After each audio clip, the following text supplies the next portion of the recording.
Jadi benar, saham adalah profile picture dari perusahaan, tapi profile picture itu nggak harus menggambarkan sahamnya. Itu yang harus Anda pelajari. Nah, di awal, kalau Anda nggak mau percaya, Anda boleh lihat sendiri di market, Anda akan menemukan hal yang sama. Kayak gitu.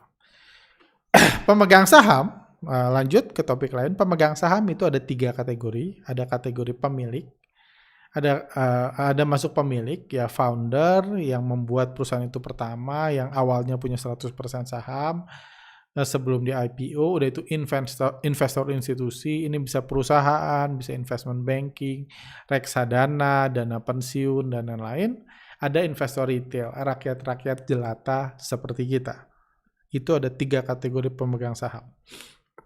Oke, nah sekarang saya mau menggambarkan hak, kalau punya saham itu apa sih hak yang Anda dapatkan? Apa yang Anda ini kan? Apa yang Anda dapatkan kalau Anda punya saham? Hak pemilik saham itu apa? Ini pemilik atau pemegang saham mayoritas. Dia bisa menentukan berapa banyak saham yang dijual ke publik pada saat IPO. Itu jelas di awal, sebelum IPO dia bisa menentukan, saya mau jual 40%, saya mau jual 30%. Kayak gitu bebas. Terus tentunya dia bisa memilih jabatan dari perusahaan yang akan dijual sahamnya. Jadi umumnya pendiri, kalau ini perusahaan keluarga, biasanya orang tuanya itu yang mendirikan, itu jabatannya komisaris utama, anaknya jadi direktur utama. Day by day-nya mungkin yang ngurus tetap komisaris utama atau direktur utama kayak gitu. Jadi berhak juga menentukan gaji itu kalau Anda pemilik perusahaan. Kalau Anda memiliki perusahaan, kepikiran untuk jualan saham di bursa saham, IPO, ini salah satu privilege yang Anda bisa miliki. Juga bisa menentukan gaji dan tunjangan yang akan dibayarkan perusahaan untuk dirinya, menempatkan keluarga, teman, atau manajemen perusahaan. Anda akan melihat banyak perusahaan terbuka itu yang udah diurus sama cucunya, anaknya, manajemennya dikuasai oleh keluarga tersebut, tapi perusahaannya perusahaan terbuka. Kenapa bisa seperti itu? Karena memang owner punya mayoritas saham, punya kendali. Meskipun nggak 100%, kalau 60% ya sama aja. Dia tetap pemegang saham mayoritas. Jadi ini juga keunggulan kalau Anda mau meng-IPO-kan perusahaan, Anda bisa menempatkan keluarga, teman, manajemen, dan lain-lain, sehingga bisa dapat rezeki sama, gajinya dibayar sama perusahaan. Karena keuntungannya harus dibagi dengan pemegang saham lain, kalau sesuai dengan presentasi. Tapi kalau gaji kan enggak. Juga berhak menentukan apakah perusahaan akan membagikan dividen ke pemegang saham lainnya atau tidak. Jadi salah satu orang kenapa mau beli saham perusahaan lain karena berharap dapat pembagian keuntungan. Tapi pembagian untungnya dibagi atau tidak itu hak buat pemilik. Kalau pemilik ngerasa mau dapat keuntungan, untungnya 100M, pemilik punya 60%, pemilik dapat 60M, 40M-nya buat publik bisa.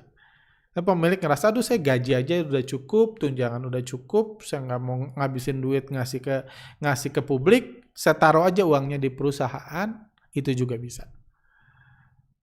Karena dia berhak menentukan mau membagikan dividen, dan dividennya berapa banyak pun boleh.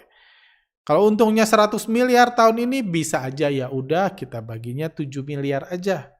Itu juga boleh. 93 miliar tetap di perusahaan.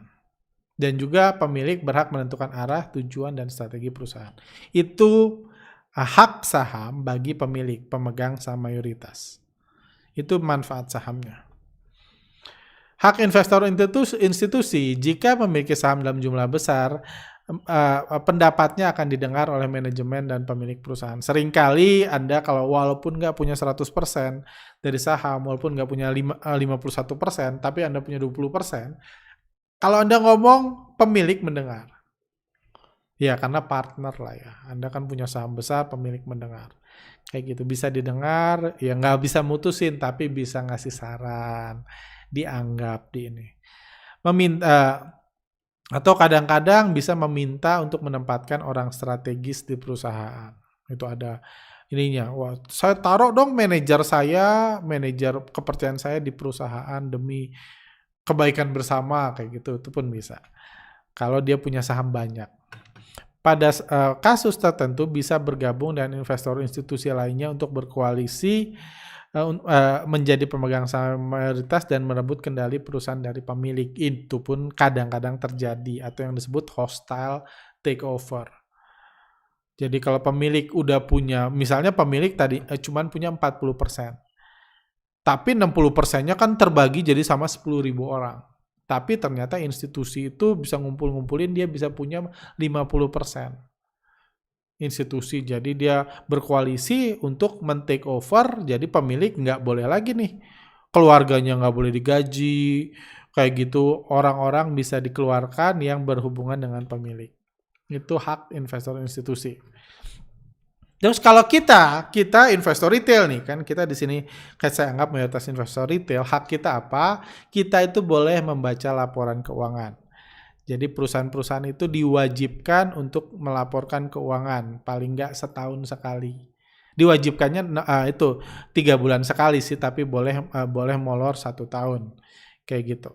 Jadi kita boleh baca laporan keuangan. Jadi bisa dikasih PDF gitu 200 halaman, 300 halaman, Anda boleh baca, boleh ada garis-garis, coret-coret, hitung kalkulator, itu hak Anda sebagai pemegang saham retail. Kita juga boleh memprediksi naik turunnya harga saham. Kita boleh nebak-nebak, oh besok naik nih, lusa naik nih, tanggal 30 September naik nih, oh tanggal 1 Juli harusnya turun. Anda bebas memutuskan. Atau Anda juga berhak menjual sahamnya ke investor lainnya, itu bisa. Atau Anda akan kebagian dividen sesuai dengan persentasi kepemilikan saham Anda. Kayak gitu. Anda punya 0,00011%, Anda akan dapat dividen senilai 0,0011% dari jumlah dividen yang dibagikan. Itu hak Anda. Sorry belum disebut. Jadi Anda berhak menjual sahamnya ke investor lain dan Anda berhak mendapat dividen. Ini hak investor retail. Investor retail lanjut. Jadi kalau di per detail hak investor retail itu bisa, Anda juga berhak ikut RUPS. Sebelum masa pandemik, RUPS biasanya diadakan di hotel-hotel dan Anda dapat makanan gratis. Itu hak Anda sebagai investor retail. Kalau punya saham, Anda misalnya RUPS Telkom, Anda bisa datang, Anda bisa dapat flash disk, bisa dapat masker atau apapun di RUPS itu dan bisa dapat makan gratis, itu hak Anda. Walaupun Anda cuma punya satu lot sahamnya, 100 lembar, minimum itu kita beli 100 lembar, Anda boleh makan gratis dan lain-lain. Boleh dengar mereka ngomong apa, boleh. Tapi tentunya nggak boleh memutuskan karena saham Anda dikit.